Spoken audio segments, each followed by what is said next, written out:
déjà, il faut noter qu'il y avait scission entre vous deux lors du débat mouvant. Hein. Vous n'êtes pas d'accord à savoir si les médias mentent. Peut-être qu'on peut déjà dire un mot là-dessus. Serge dit que non. Oui, les médias mentent. Et Pierre, non, les médias ne mentent pas. Alors pourquoi vos choix? Moi, j'étais plutôt J'étais plutôt dans... Ça marche, là? Oui. Donc, j'étais plutôt dans l'observation d'une règle générale. Donc, je sais bien qu'il y a des exceptions. Comme je dirige un journal, je suis un petit peu informé du fait qu'ils ne mentent pas tous. Mais dès lors qu'il s'agissait d'avoir un énoncé général et une réponse générale, et que nous sommes ici pour mettre en cause la manipulation des médias, il me semblait plus logique d'être dans le camp de ceux qui protestaient contre la manipulation des médias que dans le camp des autres, faute de quoi il n'y aurait pas eu de problème et on n'aurait eu aucune raison de se réunir cet après-midi. Moi, par principe, je suis pour les points de vue minoritaires. Et dans cette assemblée, j'ai senti que c'était un point de vue majoritaire, ce point de vue. Donc, par principe, il fallait que je je me sentais porteur d'un point de vue minoritaire et je sentais qu'ici, il y avait une espèce de propagande pour ce point de vue. Non, trêve de plaisanterie, je pense que c'est pas précis. Les médias, ça a été dit d'ailleurs, hein, les médias, ça n'existe pas. Et les médias dominants, les médias alternatifs, les médias indépendants, on peut pas mettre tout le monde dans le même sac. On peut dire les médias dominants mentent peut-être, voilà, mais il faut être plus précis. Et le Monde diplomatique, je le connaissais comme plus, je pensais que c'était plus précis comme journal, hein, plus rigoureux, on va dire. Sur la question des manipulations, résistance ou non, là aussi il y a eu scission entre vous, résistance aux manipulations médiatiques. Là, je vais répondre en premier. L'exemple qui a été cité, le traité constitutionnel européen, le référendum qui a vu la victoire du non, je pense que c'est vraiment l'exception qui confirme la règle. Moi, j'ai réalisé une enquête avec Nina Faure, Julien Brigaut et Aurore Van Obstal sur la dernière élection présidentielle, Hollande DSK, etc. C'est sorti sur Internet, où on a vu à quel point nous avons été manipulés par les médias pour nous faire croire que voter Parti socialiste François Hollande en 2012, c'était une candidature de gauche. Et je pense que dans cette salle, vous allez me dire non aujourd'hui. Non, c'est pas vrai. Je suis sûr que vous avez voté majoritairement Hollande dans cette salle. Il n'y a même pas de gens qui s'offusquent de ça. Je pensais que ça allait provoquer des réactions, mais ça ne va pas. Non, pas du tout. Voilà. Ah, vous avez voté contre Sarko, mais en pensant quand même que c'était vraiment différent. Le centre droit incarné par François Hollande, de la droite décomplexée incarnée par Nicolas Sarkozy. Or, ce sont des micro-différences qui sont exagérées par ces grands médias. Leur manière de manipuler et de nous manipuler, c'est de fabriquer. Hein ? T'as pas pu voter Martine Aubry avec... Oui, t'as pas pu voter Martine Aubry à l'élection présidentielle puisqu'elle n'était pas présente, puisque les médias avaient décidé qu'elle était déjà trop à gauche alors qu'elle était bon, voilà. Donc oui, je pense que on résiste. Enfin, je pense qu'ils ont un pouvoir de manipulation vraiment extrêmement fort et de fabriquer des fausses catégories. Voilà, c'est surtout ça. C'est la fabrication de ces fausses catégories. Si on avait été informé que le choix du deuxième tour de l'élection présidentielle était un choix centre-droit, droite dure ou décomplexée, peut-être qu'il y aurait eu un taux d'abstention beaucoup plus élevé et ça aurait peut-être été plus intéressant. Là, pour moi, c'était encore plus facile de choisir la réponse, estimant que les gens résistaient aux manipulations médiatiques. D'une part, parce qu'il me semble qu'il y a une forme d'aristocratisme à dire les gens ne résistent pas aux manipulations médiatiques, en sous-entendant que soit on résiste et qu'on est capable de juger les autres qui sont une espèce de troupeau d'imbéciles. Donc cette forme d'aristocratisme ou comme Bourdieu l'appelait, le racisme de l'intelligence, moi je m'y refuse.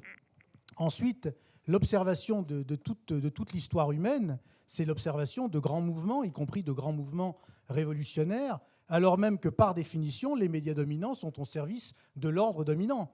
Et pourtant, l'ordre dominant change. Donc si l'ordre dominant change, alors même qu'il a l'appui des médias dominants ou des églises, ce qui revient souvent au même dans nombre de pays, c'est bien qu'on peut résister aux manipulations médiatiques. Voilà pourquoi j'ai répondu comme je l'ai fait.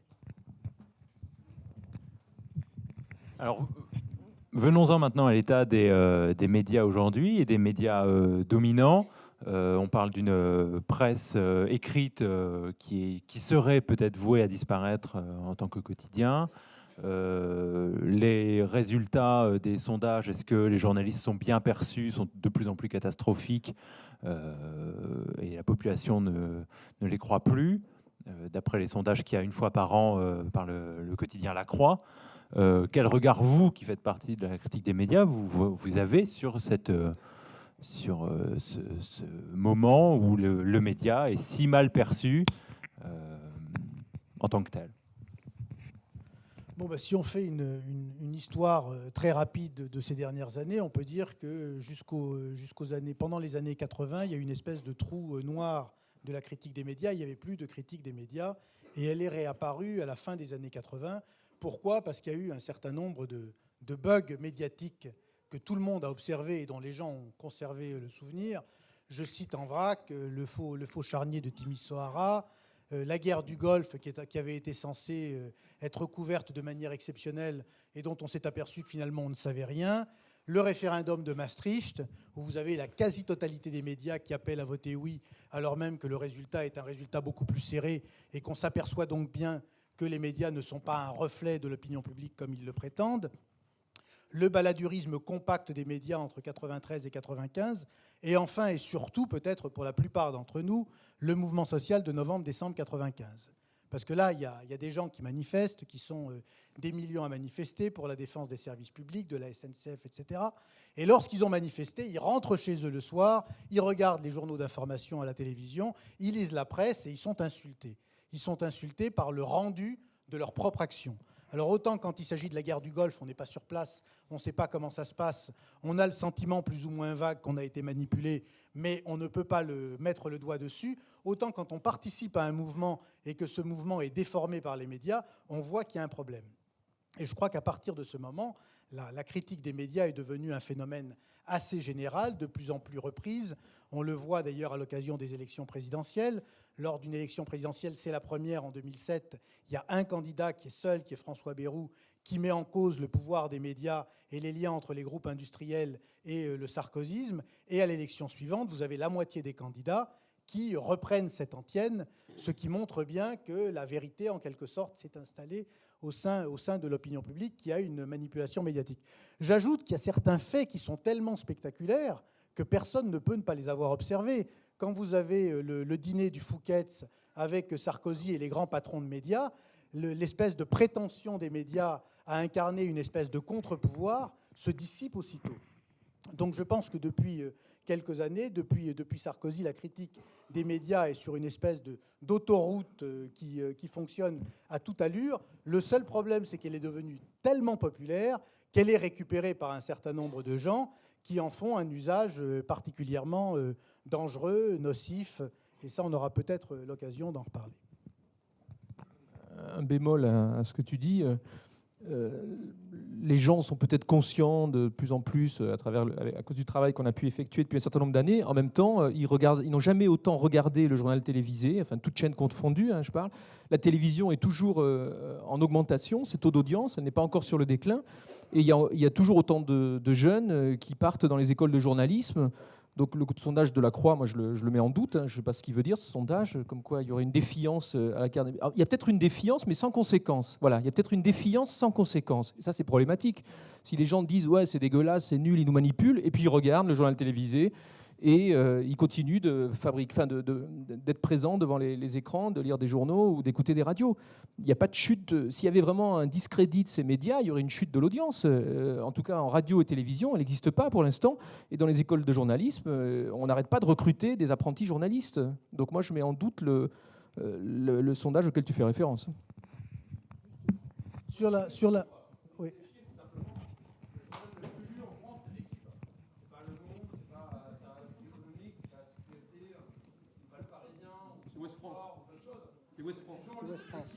C'est Ouest France. Est-ce que l'équipe comment Ils sont dans une démarche passive. Bon, le danger, c'est toujours cette expression les gens, parce que des débats sur la...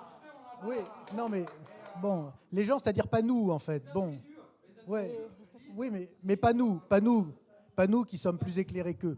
Et la vérité, c'est que moi, dans les débats sur les médias, enfin, je veux dire, j'en ai fait quand même un certain nombre de dizaines, pour ne pas dire de centaines depuis 15 ans, l'une des choses que j'entends beaucoup, c'est « mais la réponse, je l'ai. La réponse, je l'ai trouvée. Moi, je ne regarde plus la télé, etc. etc. » Et il y a une tentation que je trouve très dangereuse de se raccrocher à une solution individuelle, en pensant qu'une fois qu'on a résolu soi-même le problème que pose la manipulation des médias, et c'est là que je rejoins Pierre, pour une fois, en général on est en désaccord sur tout, mais là je le rejoins pour une fois, effectivement ce n'est pas parce qu'on a résolu soi-même le problème que le problème a disparu.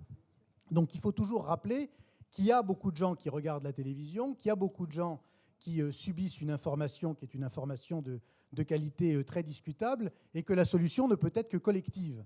Il ne peut pas y avoir de solution individuelle qui consiste à être sur ces 3 sites Internet que regardent 3 ou 4 personnes comme soi qui partagent les mêmes convictions, en ayant le sentiment que comme on a un correspondant à New Delhi, un autre à Caracas et un 3e à Washington, on a recréé l'international.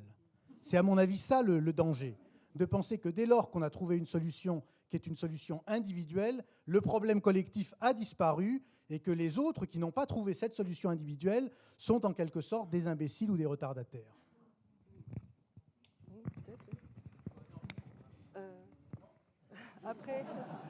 Après, moi j'ai une question qui est plutôt orientée 2014 et numérique. Et ma question est, quel regard portez-vous sur les blogs de citoyens qui deviennent de fait des web journalistes?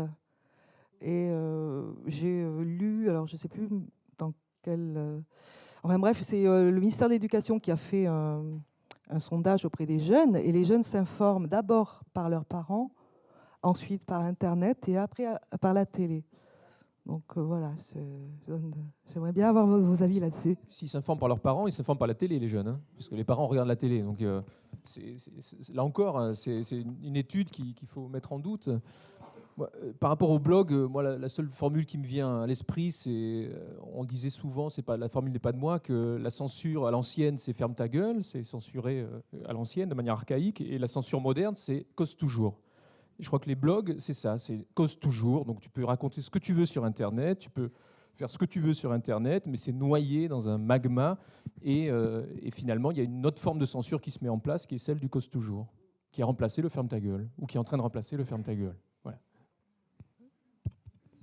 Non, et puis, moi, il me semble que le danger, enfin, les blogs, c'est très bien, mais le danger, c'est que chacun veuille faire le sien et communique avec les autres pour dire « t'as vu mon blog ?» Bon, il y a un moment où ce qui compte, c'est quand même une information qui a un certain poids collectif. Que chacun individuellement fasse son blog, c'est très bien. J'espère que ça lui fait plaisir. J'espère qu'il a 1 ou 2 ou 3 copains qui le lisent. Mais au-delà, je pense que c'est aussi efficace que d'écrire des tracts à la main et de les distribuer à la sortie du métro. J'ai parlé d'Étienne Chouard, il a eu une grande audience et il avait un blog personnel. Et je ne sais pas dans quelle mesure il a réussi à... Oui, Étienne Chouard, oui. Je pense à lui parce que c'est... Mais il n'y a pas que lui, hein, des gens comme ça. Oui, voilà, donc ces gens-là... Ces gens-là sont écoutés parce que voilà. Oui, ils sont écoutés, mais vous voyez, quand on dit les gens s'informent par Internet, à mon sens, s'informer par Internet, ça ne veut pas dire grand-chose, puisque sur Internet, vous trouvez tout. Vous trouvez à la fois la presse écrite, la radio, la télévision. Donc, quelle est la spécificité de l'information Internet? Quelles sont les grandes enquêtes qui sont produites par Internet? Bon, Internet, maintenant, c'est surtout quand même une production d'opinion. Une production d'opinion individuelle avec des liens avec d'autres productions d'opinion individuelle.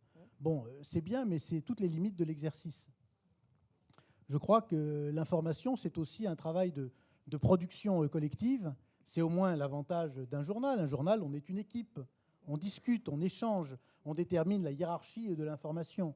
Le blog, je conçois que chacun en ait un ici et que la critique des blogs ne soit pas l'exercice le plus populaire, mais c'est aussi un exercice très individuel, très individualiste, que je trouve assez en phase avec la culture dominante.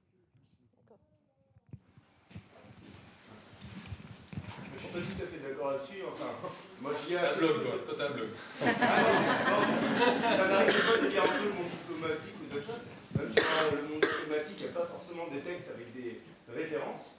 Il y a des sites internet où certains articles sont plus ou moins bons, où du coup il y a référence, comme je parlais par exemple pour le coup de la dépêche AFP qui citait l'OSCE, où on peut suivre les liens, voir par exemple direct l'info à la source, en l'occurrence ça c'était la dépêche de l'OSCE, ou ça peut être sur des textes de boîte. Et il y a cette possibilité qui est pratique sur un papier. Déjà, il faut que les références existent, et ça c'est dans le cas même chez le non-diplo. Et ensuite, bon, bah, après, il faut la recopier à la main, l'URL qui est long comme ça, dans son navigateur, prendre un peu plus de temps, la vérifier. Oui. Je voulais juste savoir si c'est sans forme d'aristocratie ou de racisme culturel. Il y a des statistiques, apparemment, je ne sais pas ce qu'elles valent, peut-être que vous avez un point de vue là-dessus, sur le fait qu'il y ait la présence des partis politiques dans les médias est à peu près égale à celle représentée pendant les élections présidentielles. Enfin, ça démontre une espèce de forme quand même de manipulation. Je voulais savoir ce que vous en pensez. Quand vous dites la présence des partis politiques dans les médias, vous voulez dire le fait que certains partis politiques sont beaucoup plus représentés que d'autres? Non, il y a une corrélation entre le passage dans les médias et le pourcentage du vote. Ah oui? Ça, c'est pour les élections? Je sais pas, j'ai l'impression que les partis politiques qu'on voit le plus dans les médias en ce moment sont quand même l'UMP et le Parti socialiste, et que leur popularité est quand même plutôt déclinante. Donc la corrélation, j'en suis pas certain. En tout cas, oui.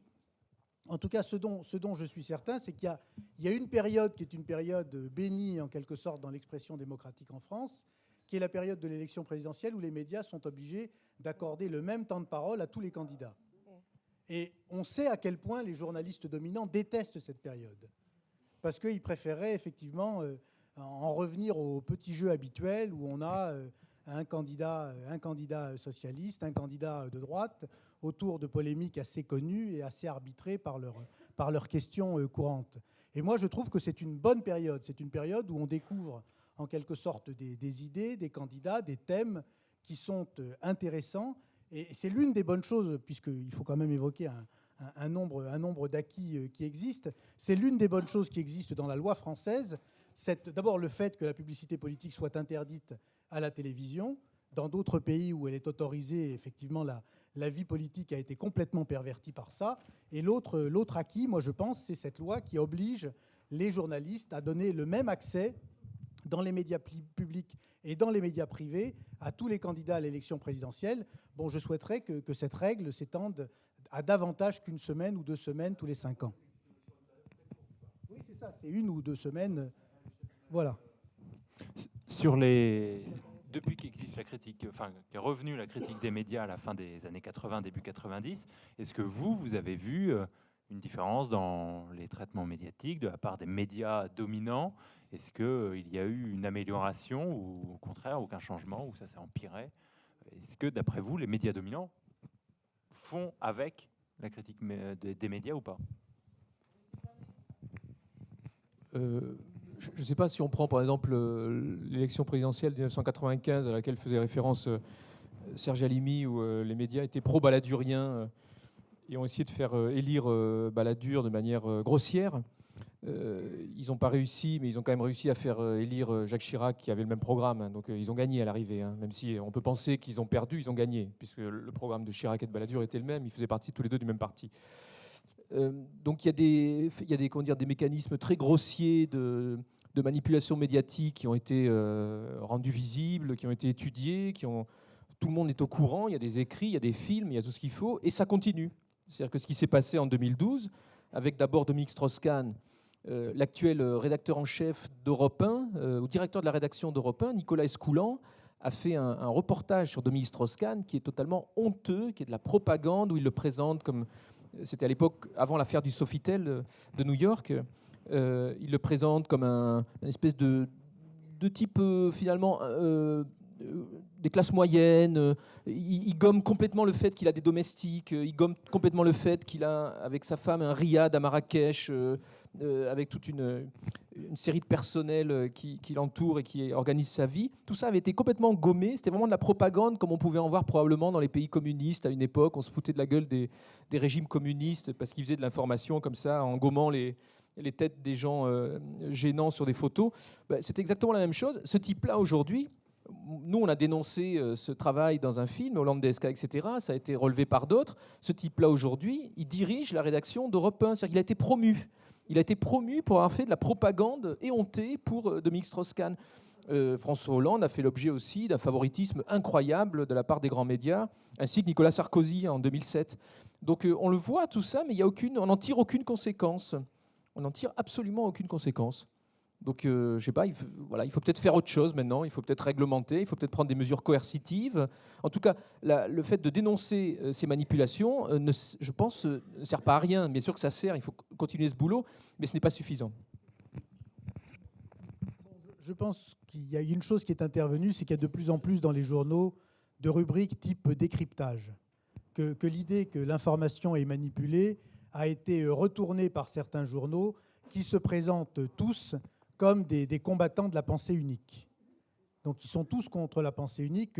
Le Point, par exemple, qui est l'un des hebdomadaires les plus en phase avec toutes les idées dominantes, notamment les idées du patronat, se présente toujours comme le pourfendeur de la pensée unique. Donc il y a une perception de leur part du fait que les gens mettent en cause la manipulation de l'information. Leur seul moyen de se dégager de la chose, c'est de dire oui, il y a une manipulation de l'information et nous, on résiste contre cette manipulation de l'information. Donc la chose est intégrée. Quant à ce que vient de dire Pierre sur le fait que la critique n'a pas d'effet, c'est effectivement un sentiment qu'on peut avoir. Moi, je sais que depuis le temps qu'on suit, par exemple, la médiatisation des ouvrages de Bernard-Henri Lévy, d'Alain Minc, de Jacques Attali, on est parfois effaré de se dire ça recommence. On a expliqué comment ça se passait et ça recommence exactement de la même manière. Bon, ce qui montre que ces personnages-là sont tellement indispensables au système que le système ne peut pas s'en passer, alors même que leur rôle au service du système et le fait qu'ils sont en quelque sorte propulsés par le système a été démontré et est connu. En même temps, peut-être que l'impact de leurs travaux, si on peut appeler ça des travaux, qui est de plus en plus faible, puisque, comme vous le savez, les films de Bernard-Henri Lévy, dès qu'ils sortent, il faut les voir, parce que 3 jours plus tard, ils disparaissent de l'affiche. Même chose pour ces pièces, faute de spectateurs, de téléspectateurs, même chose pour les ouvrages d'Alain Minc. Je me dis que peut-être qu'on a été un petit peu la cause du discrédit qui les frappe, ce qui n'empêchera pas que la prochaine fois que Bernard-Henri Lévy fera une exposition de chemises, il sera invité par toutes les radios, par toutes les télévisions, etc., pour en parler. Mais la réussite de la critique des médias, la réussite de notre travail, tient à la désaffection qui accompagne leur production. La dernière chose aussi qu'il faut dire, c'est qu'on parle des manipulations de l'information, et on l'a un peu évoqué ce matin autour du film de Pierre là, sur Opération Coréa. Il y a une autre forme de manipulation de l'information qui, elle, a beaucoup plus bas bruit et qu'on ne remarque pas, c'est l'information occultée. Les choses que vous ne savez pas, les choses qui transformeraient votre vision du monde si vous les saviez et que vous ne savez pas.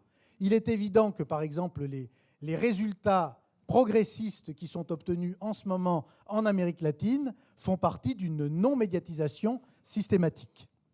Et cette non-médiatisation systématique a pour effet que la plupart des gens, quand on leur parle de la France, de ses problèmes et des solutions, ont à l'esprit ceux qui sont présentés comme les modèles.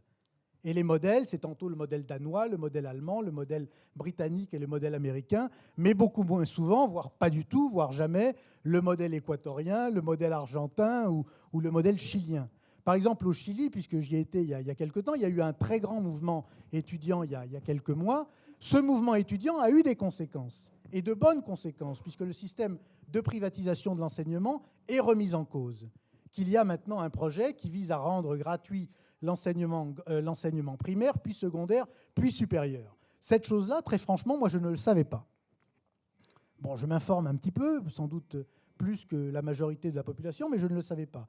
Et je trouve assez frappant qu'une information aussi importante qui montre qu'on peut revenir sur des réformes libérales ait été occultée, alors que le modèle, entre guillemets, allemand et les réformes Schröder nous sont bassinés comme en quelque sorte un exemple en permanence. Donc je pense que dans la manipulation de l'information, cette occultation d'informations qui pourraient nous être utiles, qui pourraient être utiles au combat que nous menons, à la fois idéologique et politique, est une dimension importante du problème.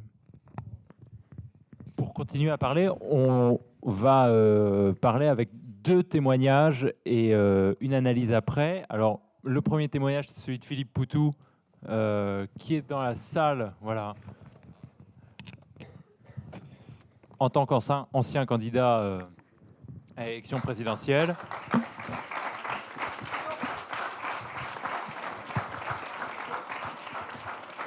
Le canapé de Michel Drucker t'attend. Le divan.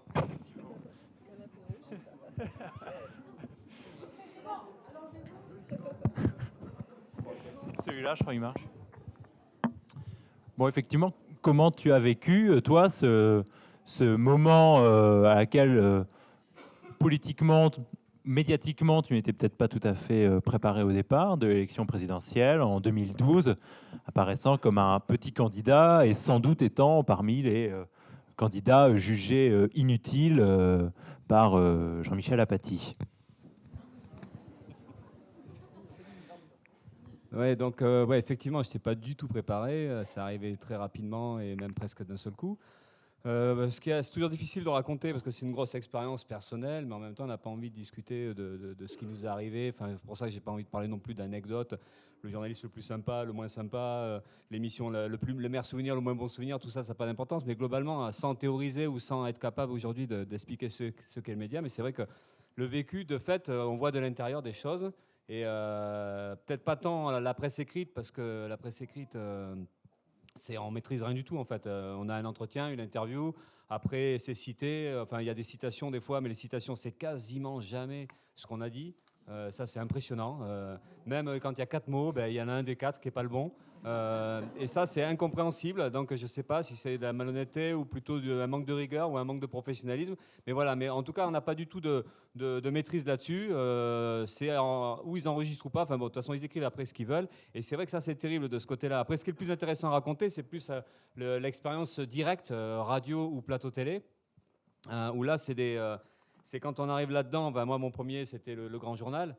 Bon, alors évidemment, forcément, c'est hyper impressionnant, et puis on se retrouve un peu comme un con là-dedans, et même si on a des idées plein la tête, même si on est ou anticapitaliste ou révolutionnaire, ou si on sait quoi penser, même des médias, on se retrouve là-dedans quand même un peu dépassé, enfin même beaucoup dépassé, noyé dans tout ça, et en fait on s'aperçoit qu'on maîtrise que dalle, et même si ça fait des années qu'on milite, et bien voilà, on est entouré il y a tout un cadre qui fait que c'est un peu la panique. Et enfin je dis ça, c'est pour dire que c'est pas complètement la panique, mais voilà, et donc c'est vrai que ça c'est une expérience qui est difficile, mais après voilà, on arrive à un endroit, bon, je sais pas, ce que je pourrais décrire, c'est que tout comment c'est fait. En fait ça va pas du tout parce que nous quand on est candidat, enfin quand moi j'ai été candidat donc désigné par mon parti, c'est pas parce qu'on voulait être président, enfin je rappelle quand même parce que sinon ça va faire rire, au bout du compte le 1% ça fait un peu rigoler, mais c'est pas dramatique en soi parce que on essaie en tout cas d'exprimer des idées, on essaie de contester, enfin de montrer qu'il y a autre chose qui existe, et mais ceci dit, à un moment donné, on pense que la télé ou les médias ou la radio, ça peut être un moment où on va exprimer un peu nos idées. Et en fait, c'est rarement le cas. Parce qu'en fait, c'est vraiment un outil qui n'est pas fait du tout pour ça. En fait, quand on est interviewé, on croit qu'on est le roi, on va dire ce qu'on pense, on va nous écouter, en fait, que dalle. Le rôle dans lequel on n'est pas là pour parler de nous ou de nos idées, on est là pour mettre en valeur ou l'émission ou l'intervieweur. Et ça fait un rapport bizarre, en fait. Ce qu'on a à dire, ça n'a aucune importance, finalement. Et on rentre dans un jeu qu'on ne maîtrise pas du tout, mais même quand on le maîtrise, parce que même des politiciens aujourd'hui, moi je vois, ils se font piéger aussi par les journalistes, par les questions, souvent des trucs à la con, l'anecdote ou le côté... la petite histoire par le petit bout de la lorgnette, enfin tous ces trucs. Et même un politicien qui est un peu rodé, s'il veut parler d'une chose, souvent il se fait avoir. il se fait entraîner par les journalistes, plus ou moins bons dans le métier. Mais voilà, donc c'est pour dire que c'est pas du tout un espace pour ça. C'est pas un espace d'expression. C'est pas un espace où on peut dire des choses, où on peut. Et donc, moi, je trouve qu'on est bien contenu. Et des fois, on croit qu'on va y arriver, parce que moi, au fil des semaines, j'avais un petit peu d'expérience. Comme on dit, voilà, j'étais un peu habitué, mais je me faisais avoir à chaque fois. Parce qu'en fait, je me dis, là, je vais y arriver. Et en fait, il y a une question à la con. Et ah merde, et je tombe dans le panneau. Et en fait, au lieu j'avais ma route qui était tracée, et ben non, il m'amène ailleurs. Et ça, c'est et même un journaliste à la con, hein, parce que je parle pas des Pujadas, des Ferrari ou des machins qui maîtrisent ou qui ont de la bouteille, mais même un journaliste à la con d'ITélé ou de BFM, je parle pas je parle pas de ceux de Bordeaux-Gironde, hein, c'est spécial. Mais même là, on se fait piéger. Et donc, c'est toujours frustrant, une interview en direct. On est toujours parce qu'on n'a pas su. Et voilà. Donc là, c'est le côté de l'interview en elle-même. Mais après, je parlerai aussi du cadre. Quand on fait des plateaux comme avec Alvi, mots croisés, ou les directs sur TF1 et tout ça, les moments un peu importants comme ça, en fait, on rentre dans un décor. Et là, on se dit, on n'est pas chez nous, pas du tout, quoi, parce que d'abord, quand on est en jean t-shirt, à côté des costards cravates, bon là c'est le côté visuel, hein, le côté peut-être le moins intéressant, mais ceci dit, ça pèse. On se sent con, quoi. On se sent pas bien habillé, enfin on se sent pas prêt, comme si on s'était trompé de soirée. Et ça, c'est un truc, c'est impressionnant. Les journalistes sont hyper bien sapés, mais les autres invités sont hyper bien sapés. On est dans un truc où il y a de la moquette, où des fois c'est souvent super beau, des super éclairages, et nous on est là avec notre t-shirt du matin. Et là, ouais, ça intimide quand même encore plus, quoi. Donc, et alors, quand on ne sait pas parler, ben, ça le fait pire, quoi, parce que les autres parlent tranquillement de tout, et puis nous, on est là en train de se prendre la tête à essayer de voir qu'est-ce que je vais pouvoir sortir, est-ce que je vais dire d'intelligent, ou est-ce que je ne vais pas bafouiller au mauvais moment. Voilà, donc mais pour dire que rien n'est fait pour ça. Et l'aspect que j'ai rajouté, c'est il y a l'aspect, là, ce qui est notable dans les médias, c'est le mépris. On va dire le mépris social, mais pas que. Il y a un mépris. Le mépris du petit candidat, pas que le mépris de l'ouvrier qui arrive, qui sort de nulle part. Il y a le mépris, je dis petit candidat, parce que dans le film de Pierre Carl, il y a un passage avec Dupont-Aignan, qui est un petit candidat, mais qui n'est pas du tout un ouvrier, qui n'est pas du tout quelqu'un qui sort de nulle part, puisque c'est un politicien depuis de longues années. Et on voit l'attitude des médias par rapport à des gens comme ça, quoi. Et là, il y a un sentiment d'écrasement, quoi. Et un sentiment où on étouffe, on ne sait pas comment s'en sortir. Donc il n'y a pas que le mépris social qui se joue là-dedans, quoi. Il y a des grosses machines infernales où il y a ceux qui sont un peu ce qui était dit, le candidat qui est choisi, ou les deux gros, les trois gros qui sont choisis. Et après, il y a tous les autres qui ne comptent pas. Et tous les autres qui ne comptent pas, ben, le mépris, il est plus ou moins ouvert, plus ou moins visible, mais il est réel. Et là, on est dans une machine où on essaie de se sortir, de se décoller un peu de la situation dans laquelle ils veulent nous enfermer. Par exemple, moi, c'était pendant 4-5 mois, c'était l'inconnu de la campagne présidentielle. De juillet à décembre, jusqu'à janvier, j'étais l'inconnu, tout le temps, tout le temps. La première question, c'est « Vous n'êtes pas connu ?» Et c'est alors après la question qui peut se poser, c'est est-ce qu'on leur dit merde, hein, qu'ils font chier ou pas, hein, c'est le débat. Hein. C'est pas si simple que ça non plus. C'est pas qu'on a peur de le dire, mais c'est qu'on a derrière des idées à essayer de faire passer. Mais voilà. Alors pendant 6 mois, on est l'inconnu. Après, on devient je sais plus quoi. Mais enfin, on est toujours pris dans un truc. Voilà, toujours prisonnier là-dedans. Et voilà. Donc après, peut-être que tu voulais faire plusieurs questions, que là j'ai parlé comme ça. C'est très bien, c'est parfait. Mais après, le côté, moi je remettrai en avant quand même, je reviendrai sur l'aspect du mépris social, parce que ça c'est quand même très prégnant. Il y avait On n'est pas couché, le premier, qui a été visiblement un petit événement chez pas mal de gens, parce que c'était ma première grosse émission, où j'ai quasiment pas réussi à sortir grand chose, mais j'étais pris de toutes parts. Mais c'est vrai que l'émission, pareil, c'est hyper important à savoir quand on est dedans, parce que derrière sa télé, on rigole pas des blagues de Ruquier ou machin, mais enfin quand on est dedans, il y a un côté, il y a beaucoup de monde dedans. Enfin, c'est un grand truc, c'est un peu comme ça, un grand espace, mais c'est plus joli que ça. c'est plus confort quand même. Et il y a un public des deux côtés, il y a un escalier central, on arrive après tout le monde, une heure après le début de l'émission, donc déjà on est intimidé, on passe par un escalier, puis on s'installe à une chaise. À l'époque, c'était comme ça. La chaise où on s'assoit, elle est plus basse que ceux qui sont à côté. Et que plus bas que les deux Pulvar et Polony, parce que moi j'avais affaire à ces deux-là, et puis plus bas que... Et là, déjà, quand on n'est pas bien, ça en rajoute un peu quand même. Et là, on sent qu'on est au milieu de tout, et qu'on est censé parler, et que voilà, c'est pas terrible comme impression. Mais là, se rajoute à ça, donc, parce que n'importe quel invité est dans ces conditions-là. En fait, on pourrait dire que de ce côté-là, on n'est pas traité pire qu'un autre. Mais là, on était traité pire qu'un autre, c'est qu'ils font comme si on était rodé à ça. Et ils s'en foutent du reste, quoi. Et donc tout le monde s'en foutait. Moi, c'était ma première émission. Ils m'ont traité comme ils auraient traité n'importe qui, mais sauf que j'en ai pris d'une certaine manière plein la gueule parce que j'avais pas les moyens de répondre. Je savais pas comment faire. J'étais poli, j'attendais mon tour pour parler. Et en fait, on se fait bouffer le temps de parole comme un rien, quoi. Parce qu'il y a toujours un bavard, notamment il y avait Onfray à côté qui lui a pris mon espace, enfin, impressionnant, quoi, sans aucun scrupule, sans aucun problème. Donc voilà. Et là, ça relève aussi donc du mépris social, mais sans qu'ils soient conscients. Je crois que c'est des machines où ils écrasent les gens, ils s'en foutent de ce qu'on a à dire, ce qu'on est. Mais nous, par contre, on est bien flingués là-dedans. Alors après, la question qui peut se poser, c'est est-ce qu'on peut être outillé à répondre à ça? Est-ce qu'il y a vraiment, à un moment donné, est-ce qu'on peut vraiment se servir de cet outil-là réellement pour défendre des idées? Moi, je conclurai que non, avec l'expérience que j'ai, parce que même si on est un peu rodé, un peu outillé, bon, ok, on limite la casse, mais même encore Olivier Besancenot, là, il est passé il n'y a pas longtemps à BFM, c'est incroyable. Alors, Olivier, c'est un camarade, bon, vous connaissez très bien, enfin, en tout cas à la télé. Et il est efficace, il est costaud, et bien il se fait quand même casser, tailler en morceaux, il n'arrive pas à développer une argumentation. Et là, on retombe sur ce qui était un peu dit hier dans le film par Barbier, là, le côté hypocrite en disant il y a des idées, il faut plus de temps pour les développer, et donc que ce soit le... Voilà, c'est bon, donc on n'est pas méchant avec eux, on les laisse pas parler, c'est trop court pour eux, quoi. Et c'est vrai que ça joue, quoi. On n'a pas l'espace, on n'a pas le temps. Et puis de toute façon, l'interview elle est fichue de telle manière qu'on ne peut pas, parce qu'il y a la question, et à peine on commence, il y a 3 surquestions. Enfin, c'est quand même, on commence à répondre, il y a une surquestion et une autre. Et là, on perd forcément le fil. Enfin, ou même si on ne le perd pas, on ne peut pas s'exprimer. Et en plus, le côté aussi, l'avant-interview. C'est super sympa, les avant-interviews. Tous les journalistes sont hyper sympas. Des faux culs de première. Et alors, on va te poser cette question-là. On va vous poser cette question-là. Et après, on pensait parler de ça. Et après, alors, ils font un plan. Et ça rassure. Hein. Là, on se dit, bon, ok, il y a ça, je dis ça, je dis ça. Et quand on commence l'interview, il n'y a plus rien qui... elles y sont plus les questions, ou alors c'est pas posé pareil, et alors là c'est déstabilisant au possible, mais c'est du foutage. Enfin, et c'est là qu'on voit que leur problème c'est pas que nous on parle, c'est eux, souvent c'est eux la star, c'est leur émission, et c'est comme ils veulent, et ils nous trompent mais à un point. Voilà, c'est assez spectaculaire des fois, et des fois on a envie de leur dire, mais c'est vrai qu'après ça fait partie des débats, je sais, avec Serge Lamy ou Pierre Carl, c'est comment on répond à ça. Et moi, souvent, ben voilà, j'ai pas fait. Enfin, j'arrête un peu là, à moins que tu aies d'autres questions. Bah, j'en ai une autre. Ce dont on avait aussi parlé en préparant ce que tu dis là, c'est. On l'a un peu préparé, hein, mais on est resté dans les mêmes questions, hein, je vous rassure. Lui, c'est pas pareil.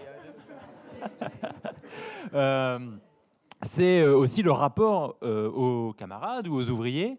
Quand eux t'attendaient à te voir justement triomphant ou en devant écraser la question de Ruquier ou la question d'El Kabbach, et que ça n'a pas été aussi simple. C'est ce retour après près des ouvriers qui attendaient aussi ta voix. Et ça, c'est pas quelque chose de simple aussi à gérer, j'imagine. Ben là, les collègues de l'usine, bon, ils ont suivi une campagne présidentielle comme ils n'ont jamais suivi. C'est évidemment, il y avait un copain qui était là, et donc je devenais le candidat de mes collègues, pas le candidat du NPA, j'étais le candidat des ouvriers de Ford. Et donc ils ont suivi la campagne, et c'est vrai qu'après il y a eu pas mal de remarques. Alors, ils se sont foutus bien de ma gueule. Quand je disais un gros mot, par exemple, c'est marrant d'ailleurs, parce que les collègues dans l'usine, comme partout, souvent on parle très mal. Hein. Et quand moi je glissais un gros mot, ils me disaient mais t'es con, il faut pas parler comme ça à la télé. Et mes collègues, je mettais pas les bonnes chaussettes. Des fois ça se voyait mes chaussettes, mais c'était pas bon. Donc j'avais ces remarques-là. Et ils s'occupaient de moi. Ils disaient là tu devrais mieux faire. Là et tu t'appuies pas comme ça. Enfin bon voilà, j'ai eu pas mal de remarques comme ça. Mais après, il y avait la fierté, enfin le côté dignité, quoi. C'est-à-dire qu'il voilà, y avait un copain, un ouvrier, et voilà, on sentait que derrière ça, et même s'il y a des collègues, bon, comme partout, hein, qui votent pas qu'à gauche et qui votent même certainement bien à droite, et même eux, ils se sont retrouvés. Enfin voilà, on sentait qu'il y avait une fierté. Il y avait même des idées politiques du coup qui leur apparaissaient plus accessibles, même sur la question des sans-papiers, tout ça, parce que je le disais à la télé, parce que donc du coup, ça devenait des sujets. Ils s'intéressaient un peu, voilà. Mais il s'est passé quelque chose réellement, quoi. Il y avait l'ouvrier qui était là, et c'était un événement, mais pas que dans l'usine Ford. Je pense que ça a été un événement pour plein de gens, voilà, de sentir qu'il y avait quelqu'un qui n'était pas du tout là, qui n'était pas préparé, et puis qui, enfin voilà quoi. Donc je sais pas, c'était un peu ça ta question, mais c'était ça. Je sais aussi le plus répondre aux questions. Hein. J'ai appris.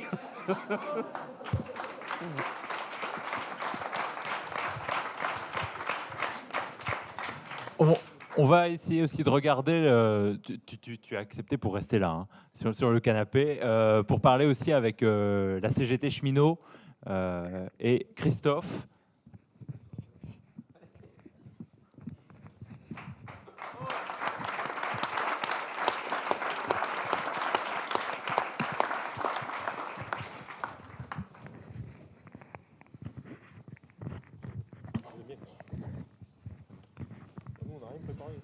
Et nous, on n'a rien préparé. Mais effectivement, du coup, sur la dernière mobilisation sociale qui a été particulièrement longue et sans doute particulièrement éprouvante à vivre médiatiquement pour un membre de la CGT Cheminot comme toi. Bonjour à toutes et à tous. Malheureusement pour moi, elle n'a pas été assez longue, la mobilisation, parce qu'on était prêt à aller jusqu'au bout et ça s'est arrêté bien vite, au bout de 10 jours. Et oui, on a subi, moi ça fait des années que je milite, et c'est la première fois qu'on a été traité comme ça dans les médias, à ce point, quoi. Sous un gouvernement pseudo de gauche. Mais, oui, il marche. Excusez-moi, j'ai pas l'habitude. Oui, c'est-à-dire que nous, les cheminots se sont battus pendant 10 jours sur une problématique de fond qui touchait tous les citoyens français, à savoir le devenir d'une entreprise publique. Et à l'arrivée, on a fait passer le mouvement des cheminots pour, comme quoi ils militaient, ils protestaient, ils faisaient grève pour des acquis sociaux et uniquement pour leur statut. Alors que c'est bien plus profond que ça. Ce qui se passe, c'est l'éclatement de l'entreprise publique SNCF pour la vendre à des groupes privés d'ici quelques années, comme ils ont fait pour tout, pour la flotte avant, pour l'eau potable, pour le transport aérien, quand ils ont séparé les aiguilleurs du ciel de la partie commerce, comme ils ont fait dans toutes les entreprises publiques, EDF avant, La Poste, France Télécom et tout ça, quoi. Et les cheminots se sont battus pendant 10 jours pour préserver l'entreprise publique au service du public, l'entreprise de tous les Français. Et à l'arrivée, on a fait passer ça comme quoi on se battait pour nos conditions de travail, pour le statut. Enfin, moi, personnellement, il me reste, parce qu'on a quand même été impacté d'abord par la réforme des retraites, donc j'ai encore 20 ans à faire en tant que cheminot. Et ce qui m'intéresse, c'est pas mon statut et mes conditions de travail, c'est l'avenir de l'entreprise publique dans laquelle je travaille et que j'utilise aussi en tant que citoyen français. Et nous, on a été interviewés, on est passé dans les médias un peu partout en France. Moi, perso, je suis passé sur France 3 et sur les 3 minutes d'interview, le seul truc qui ressort, c'est que je me bats pour mon statut, alors que je parle de plein d'autres choses, de la solidarité avec, à l'époque, les intermittents du spectacle et les précaires. Tout ça, on n'en parle pas. C'est tellement plus facile de montrer quelqu'un cheminot qui pense aux problématiques des cheminots uniquement, alors que je parle de plein d'autres choses. Je parle en particulier du fret, parce que moi, je suis dans une activité qui est en déclin depuis bientôt 10 ans, qui est le fret ferroviaire. Et je donne des exemples pour expliquer aux Français ce qui attend le service voyageur par rapport à ce qui s'est passé au fret avant. Et tout ça, dans l'interview, ça ne ressort pas du tout, quoi. Mais justement, quand les journalistes te posent des questions, là, par exemple, sur cette manifestation-là, mais globalement sur toutes les mobilisations sociales qui existent, on dit les revendications des manifestants sont floues. On ne les comprend pas. Est-ce que toi, tu as pu les exprimer dans les interviews que tu as faites? Est-ce qu'on te posait la question de expliquer-nous clairement le pourquoi du comment? Non, c'est beaucoup plus simple. C'était un micro ouvert, c'est-à-dire que le journaliste me tend le micro et en gros, il me dit dites-nous pourquoi vous êtes en grève depuis, à l'époque, 5 jours, quoi. Donc moi, j'argumente sur pourquoi on fait grève, qu'est-ce que la réforme du ferroviaire, ou d'ailleurs, j'en ai quasiment pas entendu parler, le problème de fond de la réforme, à quelques exceptions près sur certaines chaînes ou certains médias, et en général assez tard. Le JT de Jean-Pierre Porneau sur TF1, ils n'ont pas parlé de la réforme, du fond de la réforme, quoi. Ils n'ont pas expliqué du tout, quoi. Ils nous ont diabolisé, ils ont diabolisé les cheminots encore une fois. Mais non, on m'a pas posé des questions précises, effectivement, pour orienter l'interview. C'est pourquoi vous êtes en grève. Et donc là, on dit avec nos mots, comme disait Philippe, d'ouvrier, pourquoi on est en grève, mais ça ressort pas du tout dans le rendu lors du JT à France 3, quoi. Et la réaction des collègues aussi, qui font ou non partie du syndicat d'ailleurs?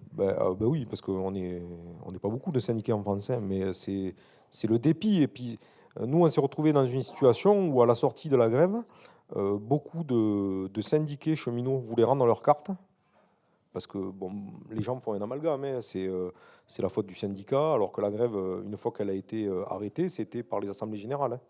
Il n'y a pas plus démocratique qu'une AG, quoi.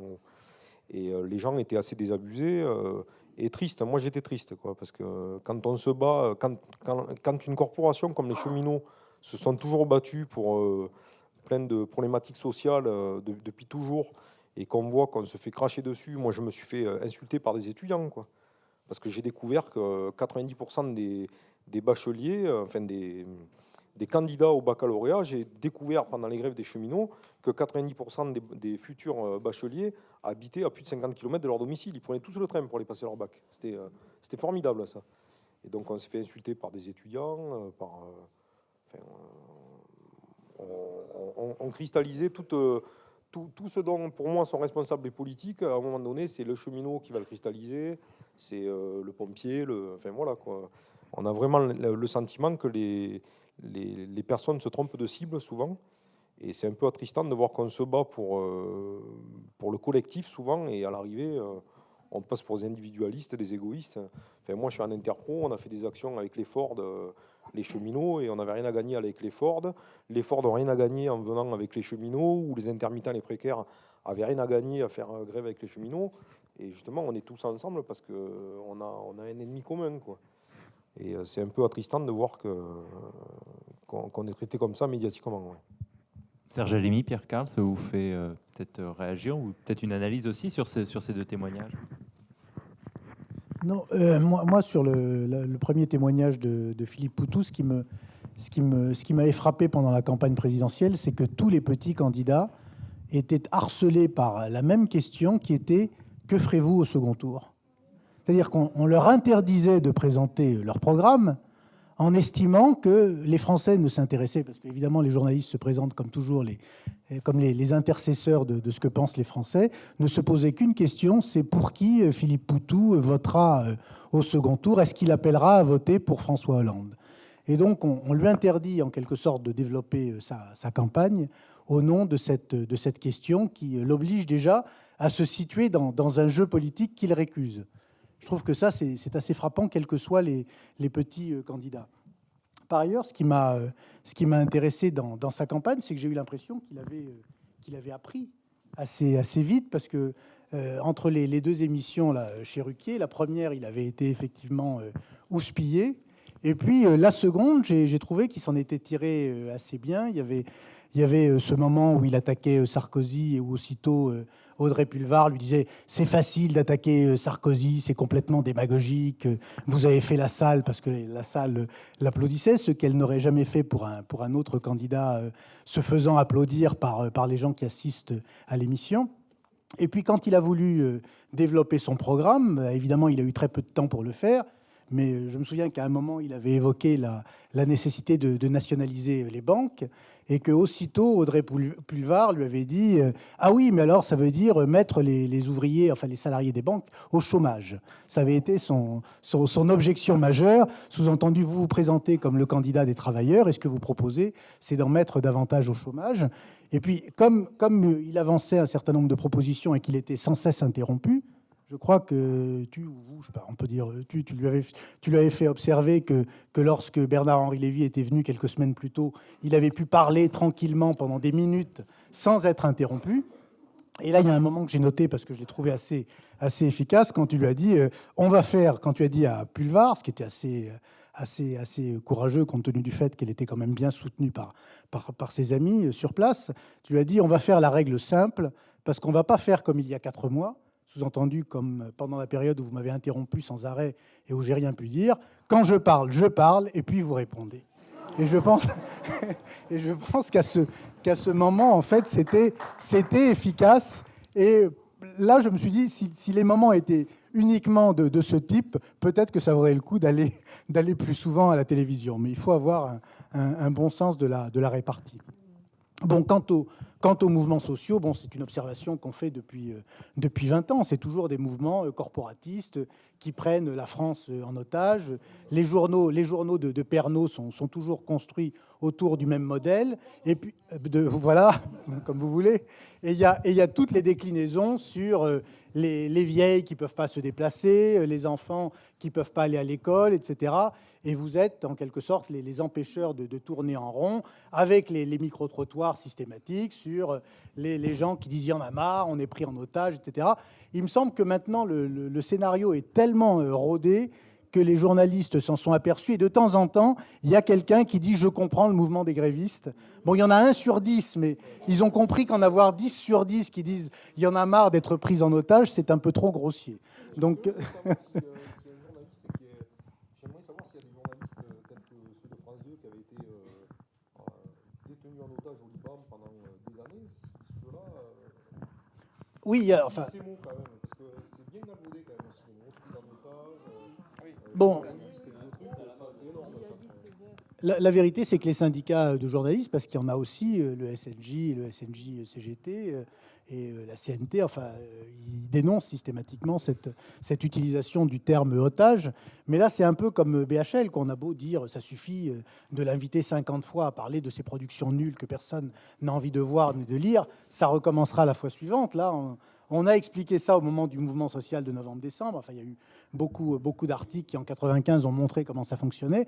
Et pourtant, on a revu ça en pleine force au moment de 2003. Et puis là, lors du conflit que tu évoques. Donc, je pense que ce n'est pas tellement la critique des médias qui peut venir à bout de ces pratiques journalistiques, surtout lorsqu'il s'agit des médias dominants. Ce qu'on peut obtenir, c'est que les gens qui regardent ces émissions de télévision, etc., soient un peu avertis de la forme de propagande qu'on leur fait subir dès lors qu'il y a un mouvement social. Moi, je voulais revenir un peu sur ce que disait Philippe Poutou à propos des dispositifs d'émission. J'ai travaillé à la télévision à une époque et je sais à quel point c'est très impressionnant de se retrouver dans des studios avec des spots. On a l'impression d'être chez les riches et il ne faut pas salir la moquette. On est vraiment en situation d'infériorité. Non, c'est vrai, on est en situation d'infériorité et on est dominé. Quand on, voilà. Après, il faut vraiment, je pense, ne pas hésiter. Et ça, c'est peut-être un reproche qu'on peut faire à certaines personnes, de ne pas se comporter suffisamment en kamikaze. Quand on n'a rien à perdre, parce qu'à la limite, on s'en fout de ne pas être réinvité. Ils sont obligés de te réinviter puisque c'est la campagne présidentielle. Ils sont obligés d'avoir une égalité des temps de parole, du moins sur les 2 dernières semaines ou 3 dernières semaines. 2 dernières. Donc tu peux te comporter mal. On peut se comporter mal. On peut être mauvais élève. On peut salir la moquette. Ils sont obligés de te réinviter. Donc c'est pas grave. Voilà. Mais oui. Donc il faut des comportements de kamikaze. Moi j'appelle ça de kamikaze. C'est-à-dire on n'a rien à perdre. On s'en fout. On peut se faire virer, c'est pas grave, on sera obligé de revenir la fois suivante, quoi. Et il faut contester leurs dispositifs, parce que leurs dispositifs ne sont pas neutres. Ça, c'est très important. Les dispositifs sont vraiment orientés, favorisent certains, défavorisent d'autres. Et quand ils te présentent comme l'inconnu, il faut tout de suite, au lieu de se justifier, il faut leur dire, mais bien sûr que je suis inconnu, puisque mes idées, celles que je porte, celles de mon parti, sont sous-médiatisées, ne font pas l'objet de la même propagande que vous pouvez faire pour l'UMP ou le Parti Socialiste. Donc c'est vous vous me reprochez d'être l'inconnu, alors que vous en êtes le responsable du fait que mon parti, non pas ma personne, mon parti et ses idées sont peu connus. Donc ils sont gonflés quand même de te faire un reproche de quelque chose dont ils sont eux-mêmes les responsables, quoi, tu vois. Et ça, il faut tout de suite le casser, le contrer, leur renvoyer ça dans la figure. Le problème aussi, c'est celui de la personnalisation. Ils veulent des personnes qui incarnent des idées. On peut le contester, ça. On peut dire, ben non, votre boulot, c'est peut-être de proposer à la population l'ensemble des options politiques qui existent dans ce pays, indépendamment des personnes qui les portent. Vous avez peut-être un boulot de pédagogie, d'explication, de vulgarisation à faire, et ne pas. Et si quelqu'un n'est pas médiatique selon vos critères, la population doit quand même avoir accès à ces idées. Je prends l'exemple d'Eva Joly, qui s'est fait massacrer pendant la dernière élection présidentielle en 2012, pour plusieurs raisons, et notamment le fait qu'elle avait gagné la primaire contre Nicolas Hulot, qui était leur candidat, enfin le candidat des écolos, quoi. Le candidat écolo, parfait pour les médias. Celui qui s'occupe de l'Amazonie, des petits oiseaux, ça c'est génial. Bon. Elle avait eu le malheur, elle n'était pas d'extrême gauche, Eva Joly, mais elle avait eu le malheur de parler de social, et elle avait eu le malheur aussi de remettre en cause, je ne sais pas si vous vous souvenez, de remettre en cause le service, pas le service militaire, le défilé militaire du 14 juillet. Horreur. Alors ça, vraiment, tout le monde lui est tombé sur le paletot. Et ce qui est drôle à ce moment-là, c'est que les médias qui n'arrêtent pas de dire l'Allemagne, c'est la référence, là, pour le coup, c'était plus une référence, l'Allemagne. Alors que l'Allemagne n'a pas de défilé militaire le jour de la fête nationale. Ils n'en ont pas. Mais là, l'Allemagne n'est plus une référence.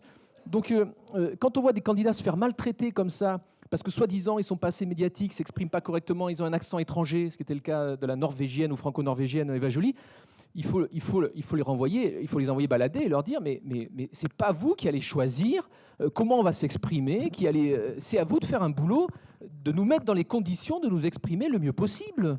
Ne renversez pas les choses tout de même. Et je crois qu'il faut être vraiment très offensif là-dessus, et la meilleure défense, c'est l'attaque, hein. Donc il ne faut pas se retrouver en situation de domination, même si on l'est d'emblée dans ces dispositifs, et il ne faut pas hésiter à se comporter en kamikaze. Voilà le petit conseil que je donnerais avec la petite expérience de télévision que j'ai.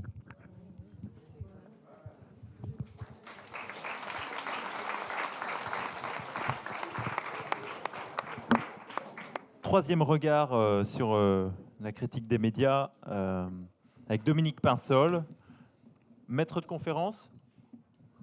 On peut dire maître de conférence. Pour faire une histoire de la critique des médias et partir depuis la fin du 19e. Depuis les origines. Depuis les origines. Depuis les débuts de l'humanité. Depuis Spartacus. Allons-y. Alors, en fait, il paraît que je n'ai que une dizaine de minutes pour faire cette histoire universelle de la critique des médias. Donc, évidemment, je ne vais pas la faire, évidemment, cette histoire. Mais par contre, ce qui est sûr, c'est que quand la critique, ce qu'on a appelé la critique radicale des médias, s'est développée, alors on peut avoir un débat sur les dates précises, mais en gros, entre 89, l'histoire de Timisoara, etc., et 95, le mouvement de l'hiver 95, qui a été suivi donc par la création d'Acrimed, le lancement du journal PLPL, les travaux de Pierre Bourdieu, etc., etc. Il y a eu tout un tas de réactions, disons, assez surprises, assez même indignées, d'entendre une telle critique aussi radicale, aussi virulente. Et cette indignation a même été constatée à gauche, hein, puisque la critique radicale des médias a été souvent accusée, hein, au mieux de simplisme ou d'être sectaire. Au pire, on avait même des accusations de conspirationnisme, de stalinisme. Bon. Alors cette indignation, elle est étrange parce qu'au fond, si on regarde les choses avec un petit recul historique, en fait, on se rend compte que la critique des médias est quelque chose qui a toujours existé à gauche et dans les forces de gauche, qu'elles soient politiques, syndicales, intellectuelles. Elle a toujours existé depuis que la presse commerciale existe, depuis que les médias commerciaux existent. Et on peut même trouver, à mon avis, une première origine, hein, dès le 19e siècle, hein, dans les années 1830, puisque c'est en 1836 très précisément que la presse commerciale a été inventée, hein, puisque c'est un certain Émile de Girardin qui a inventé le journal à bon marché en le finançant massivement par la publicité. Et il y a eu, dès cette époque-là, tout un tas de critiques très virulentes adressées à ce type de presse. Ces critiques allaient même beaucoup plus loin qu'elles ne vont aujourd'hui, puisqu'il y a même eu un duel, hein, entre Émile de Girardin et un autre journaliste qui s'appelait Armand Carrel et qui était journaliste du National, d'un journal qui s'appelait Le National, héritier de la presse de la Révolution. Les deux hommes se sont affrontés en duel au bois de Vincennes, au pistolet, et Armand Carrel est mort, hein, à cause de ce débat autour de la publicité, du financement des journaux par la publicité. Il en est mort, hein, il a mis 2 jours, il a agonisé pendant 2 jours en plus pour mourir, il en est mort. Au-delà de l'anecdote, il y a, dès le 19e siècle, cette opposition entre une presse d'opinion, en tout cas une presse qui se veut un vecteur d'émancipation, une presse progressiste, qui véhiculerait les idéaux de la Révolution, et une presse, disons, mercantile. Et on a des citations, je pense par exemple au socialiste Louis Blanc, hein, qui dit à propos d'Émile de Girardin, dans les années 1840, il dit « c'était l'acte de naissance de la presse, je ne sais plus quelle est exactement sa formule, la presse de spéculation ». Et donc on a tout ce débat tout au long du 19e siècle. Et puis il y a un deuxième grand moment, hein, au 19e, c'est lorsque la fameuse loi sur la liberté de la presse est adoptée en 1881, c'est une loi qui existe encore aujourd'hui, qui instaure en 1881 un régime très libéral pour la presse, puisque la presse est totalement affranchie de la mainmise étatique. Le gouvernement ne peut plus disons, n'a plus de contrôle direct sur les journaux. Par contre, ce qui se passe, c'est qu'en en 1881, toute la question de l'influence de l'argent ou des contraintes que ferait peser le marché, les règles du marché sur les journaux, c'est un débat qui n'a pas lieu. C'est-à-dire que les républicains qui sont à l'origine de cette loi considèrent que ça n'est pas un sujet de discussion. Et donc on laisse la presse aux mains du marché. Et en fait, cette loi sur la liberté de la presse, c'est une loi qui garantit en réalité la liberté des entreprises de presse et des patrons de presse, avant tout. Et on a, dès 1881, des critiques de ce modèle-là. Alors, d'ailleurs, pour l'anecdote, la commission qui avait préparé la loi a été présidée par Émile de Girardin, celui qui s'était battu en duel contre Armand Carrel quelques décennies plus tôt. Et donc, on a tout un tas de critiques déjà qui disent « c'est bien, on a émancipé la presse du pouvoir politique, maintenant il faut l'émanciper du pouvoir de l'argent. Il faut l'émanciper des puissances d'argent. » Et ça, c'est un débat qui est très important à la fin du 19e. Au début du 20e, c'est une idée communément admise à gauche, au sein de la SFIO, par exemple. Quand l'Humanité est créée par Jaurès en 1904, c'est un instrument de lutte contre tout ce système aussi de propagande médiatique au début du XXe siècle. Et c'est une idée, au fond, qui a toujours été admise à gauche, largement, on va dire, à la fin des années 70, 1970. Alors, il y a tout un tas de moments pendant cette période-là où il y a eu des projets de réformer radicalement la presse. Je pense, par exemple, pendant l'entre-deux-guerres, au projet qu'avait imaginé Léon Blum, qui se demandait même si les nationalisations ne devaient pas commencer par le secteur de la presse. Il avait imaginé tout un tas de mesures pour mettre fin à ce qu'on appelait à l'époque, dans les rangs de la SFIO, dans les rangs du Parti socialiste de l'époque, ce qu'on appelait la presse pourrie aux ordres du capital. Il y a un petit bouquin en 1935 qui est publié par la SFIO qui s'intitule comme ça.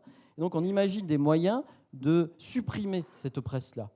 Donc Blum imagine un service public de l'information qui ferait dépendre les journaux, par exemple, des partis représentés à l'Assemblée. Et ça serait des fonds publics, au fond, qui financeraient, qui mettraient à disposition de tous les journaux les mêmes moyens.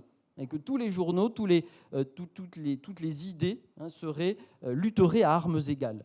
Voilà. Bon, le projet ne voit pas jour pour tout un tas de raisons, mais c'est un projet qui a refait surface à plusieurs reprises. On peut penser par exemple aux mesures prises à la Libération, aux fameuses ordonnances de 1944, puisque à la Libération en 1944, il est là aussi communément admis que si la presse a été, dans son immense majorité, collabo, c'est parce que c'était une presse qui était une presse vénale, qui n'avait d'appétit que pour l'argent, et qu'une fois que l'occupant est arrivé, elle s'est couchée devant l'occupant allemand, ou elle s'est mise au service de Vichy sans aucun problème. Et donc toute cette presse-là est interdite à la Libération, c'est la quasi-totalité des journaux qui sont interdits, et les résistants essaient d'imaginer un moyen de construire un secteur médiatique libre à la fois de l'influence politique, mais aussi des puissances d'argent. Bon. Ça a donné tout un tas de mesures, des mesures anti-concentration. On interdisait, par exemple, aux patrons de posséder plus d'un quotidien. On interdisait aux patrons qui voulaient posséder des gros titres, qu'ils soient quotidiens ou périodiques, de ne pas vivre majoritairement de revenus industriels et commerciaux. Bon, des mesures très radicales. Ces ordonnances de 1944, elles ont été largement piétinées, notamment par Robert Hersant, qui lui-même avait été condamné à la Libération et puis qui a refait son empire de presse dans les années 70. Et au fond, depuis la Libération, on pourrait dire, rien n'a été concrètement mis en œuvre. Et l'idée, par exemple, de créer un statut particulier pour les entreprises de presse, c'est-à-dire de créer un statut pour les entreprises de presse en leur interdisant d'être des sociétés à but lucratif, ou des sociétés à lucrativité limitée, ce qui éloignerait tout d'un coup tous ceux qui ne cherchent qu'à s'enrichir avec la presse. C'est un projet qui existe depuis la Libération, qui n'a jamais été mis en œuvre. Ça a refait surface dans les années 60 avec le mouvement des sociétés de rédacteurs, par exemple, qui eux aussi avaient porté ce projet-là. Ça n'a jamais abouti à une quelconque mesure concrète. Bon.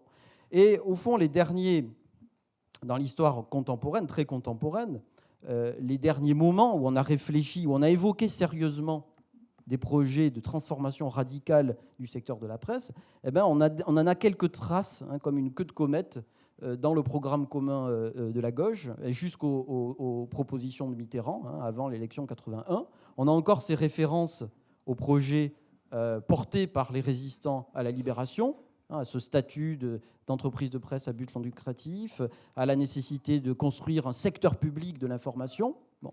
Qu'est-ce qui s'est passé une fois que la gauche a été au pouvoir ? Eh bien, très rapidement, toute cette tradition, disons, de critique des médias ou du secteur médiatique dominant a été détricotée très, très rapidement. C'est-à-dire que la presse, dans le secteur de la presse, le pouvoir socialiste a voté une loi anti-concentration en 84, qu'on avait baptisée la loi anti-R100, puisque c'était lui, l'homme à abattre à l'époque, donc qui interdisait, disons, aux patrons de presse de contrôler une trop grande part de la diffusion de la presse quotidienne. Ces lois n'ont jamais été appliquées, n'ont eu aucun effet, elles ont été même abrogées par la droite revenue au pouvoir en 86. Dans le secteur de la télévision, tout le mouvement de démantèlement du monopole d'État s'est traduit par un mouvement de privatisation, avec d'abord Canal+, puis TF1. Dans le secteur de la radio, c'est la même chose. Les radios libres, oui, on a libéré on a en tout cas autorisé les radios libres, mais on a autorisé en même temps les radios privées, qui sont devenues rapidement des radios commerciales, puisqu'on a autorisé la publicité commerciale dans ces radios-là. Et en 84, 85, 86, tous ces projets émancipateurs concernant le secteur des médias sont passés à la trappe.